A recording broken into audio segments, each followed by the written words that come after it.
Hey there, so welcome to Jazz Piano Daily number 86. We're going to learn part 3 now of Georgia on My Mind. So let's move over to the sheet music. All right, so now you'll see, first of all, notice you'll see in the music it says these types of things. It says new material. That's because I am also adding in the previous sections for you. So if you download this particular piece of music, you don't have to worry about constantly downloading the other ones because it will have the previous sections already in the music for you. All right, so this section here, normally it's just the A minor to the D7, and then G minor, then C7.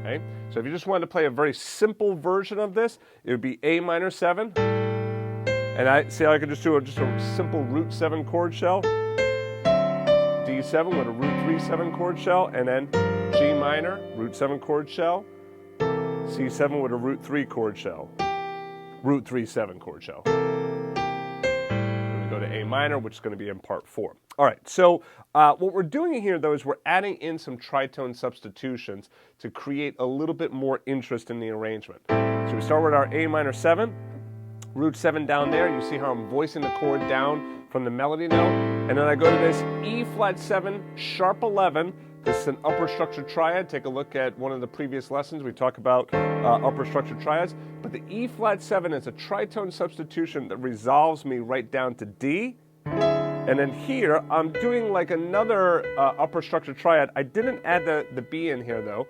This would be an E triad, doubling that E up there. You could add the B there if you wanted to. I took the B out. And then I hit the A flat 7, that's a tritone going to the G minor, and then G minor. You see how I'm voicing the melody with the chords underneath it. So there's G minor, the melody note is B flat to D. You see the notes underneath here, see how I'm playing the B flat, but then I'm also then playing the root, the 7th and the 5th of the G minor chord. Then I come up to the G minor like this as well. And then C7 flat 9. This, you could think of this as another upper structure triad as well, but really I just think of this as I'm adding in flat 9 along with the 3rd there. Okay, but really it's like an A major triad, right? And then I go to my B flat 7, root 3 7 down there. This is another tritone substitution that then is going to lead me to my A minor 7. And on the A minor 7 I'm playing root 5 7 in the left hand. All right, so that's what's happening here. Let me show you in the music here. These are the tritone substitutions: the E flat 7, the A flat 7, and the B flat 7. Now, what you don't see here in the music is in the next part, this is going to A minor 7 right here. Right, so you see how this is a half-step resolution down to D, that's a half-step resolution down to G, and this is a half-step resolution that would be down to A. Right? So a tritone substitution, an easy way of thinking about it is if I just put here in green my targets, so D7 is my target, G minor is my target, A minor is my target. So if I just simply go up a half step from my targets and create a dominant 7th chord, that's my tritone. Right? So that gives me my tritone substitution. Right? So A minor 7, E flat 7, D7, A flat 7, then G minor, C7, B flat 7, then the A minor. More in time.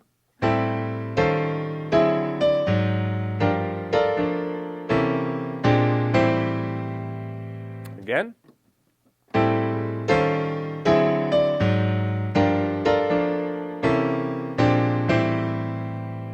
One more time.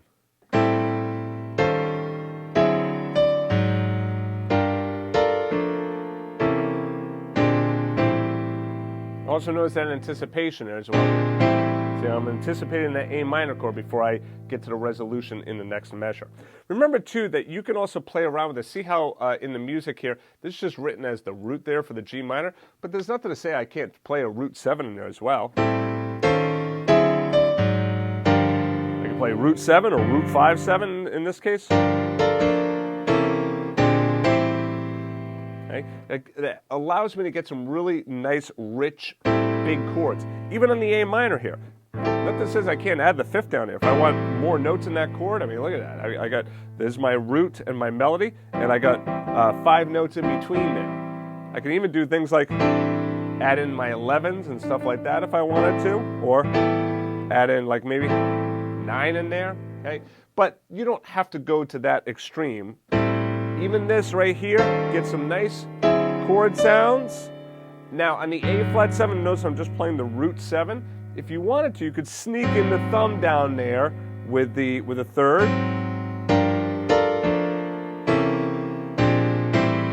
And that would sound like this.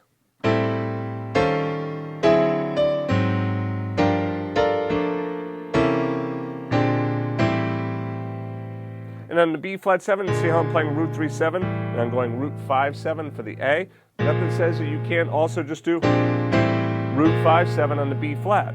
You already got the third right there in the melody, or in the right hand rather, so you don't have to play it down there if that's a little bit easier for you. All right. So let's play it back from the beginning and hear the whole thing.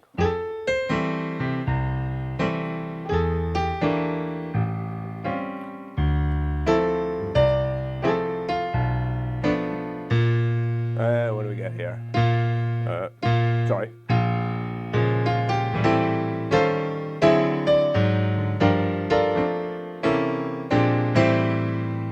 And so from the D minor measure, B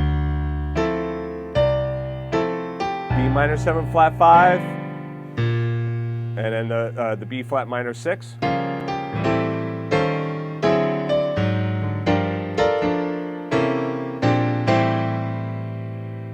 All right, so there is that part. I will see you guys in the next section. To get the first 45 pages of music for free, just go back to jazzpianodaily.com. If you liked the video, please be sure to click the like button and also subscribe to the channel and turn on notifications. To watch the rest of the lessons in this series, just click on the playlist to the right of this arrow. Thanks for joining me, and I'll see you in the next video.